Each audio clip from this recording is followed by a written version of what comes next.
Tavs AutoTV atbalsta elektroauto uzlādes tīklus Eleport, Goodyear un ProBro Express automazgātavas.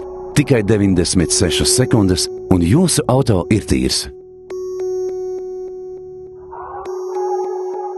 Šodien Tavs AutoTV aplūkosim automobili, kurš neskatoties uz saviem kompaktiem izmēriem ir visnotaļ dinamisks. Tā jauda atkarībā no versijas ir 272 vai 427 zirgspēki.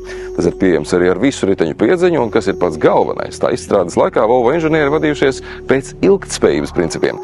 Automobīļu konstrukcijā ir izmantoti liela daļa pārstrādātu materiālu. Tostarp otrais pārstrādāta plastmasa, padarot EX30 par vienu no videi draudzīgākajiem modeļiem Volvo klāstā.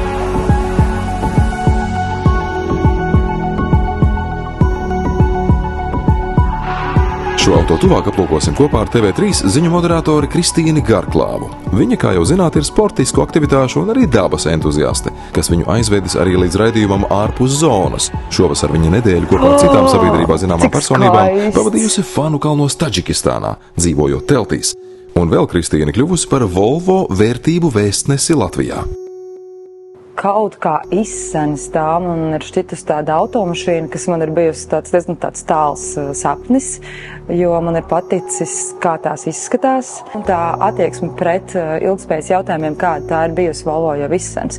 Un tā vienmēr ir gājusi ar tādu kvalitātes zīmi, roku rokā.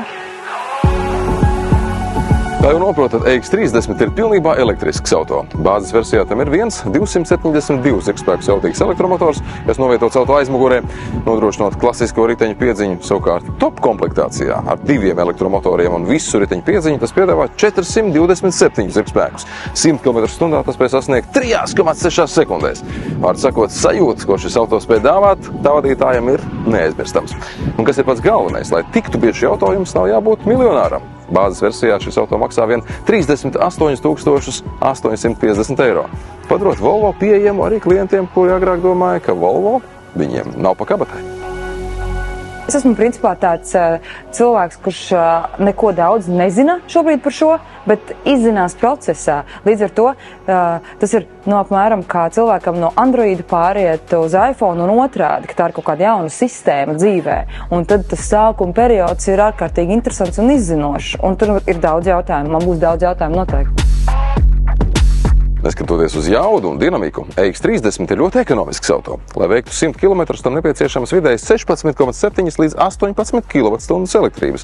Ja pārvēršam tās naudā, tad cena mainīsies atkarībā no jūsu elektrības pieslēguma, bet, ja ņemam 15 centus par kWh vidēji, mums iznāk 2,5 eiro par 100 km.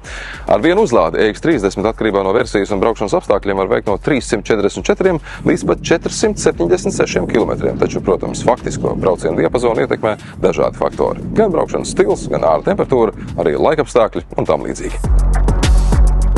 Ilgspējas jautājumi man vispār ir ļoti svarīgi, un es mēģinu iespēju robežās tiem pievērst uzmanību, jo es esmu no tiem cilvēkiem, kas uzskata, ka pa mazai drusciņai mēs ikdienā darot, varam paveikt tās lielās lietas. Tāpēc tur, kur es varu, tur es izvēlos tos ilgspējīgos risinājumus. Man gribētos ticēt, ka elektroauto arī ir viens no tiem ceļiem, kādā mēs varam mēģināt virzīties.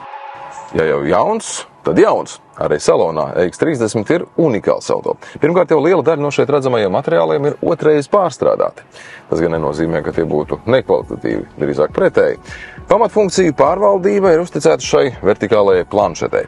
Stereosistēmas skaļruņi savukārt no durvīm pārcēlušies uz priekšējo paneli. Paraugieties uz šo skaņas joslu. Tāds līdz šim vēl nav redzēts. Šim risinājumam pateicoties, atliek arī vairāk vietas mantu novietnēm durvīs. Jā, man patīk tas skandināvu minimālisms, un man patīk, kā skandināvi redz lietas. Un viņi spēja radīt, tas varbūt izklausīsies jocīgi, bet es pieļauju, ka bieži vien jau sievietes arī domā visādā ziņā par mājīgumu radīšanu sev apkārt. Un tad man, piemēram, šajā mašīnā, tev kāds ir teicis, ka šajā mašīnā ir mājīgi?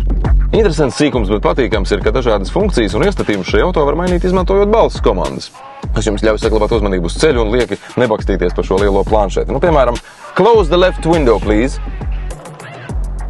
All right, closing the front left window. Mums jau sanāk pavadīt daudz laika mašīnā, un tad ir svarīgi, lai pirmkārt tā ļoti forši, viegli un skaisti brauc, un otrkārt, lai mēs tajā labi jūtamies. Un te man ir tā sajūta, ka es te gribētu pasēdēt, palasīt grāmatu, tā kā jūs, Džeki, toletē sešat.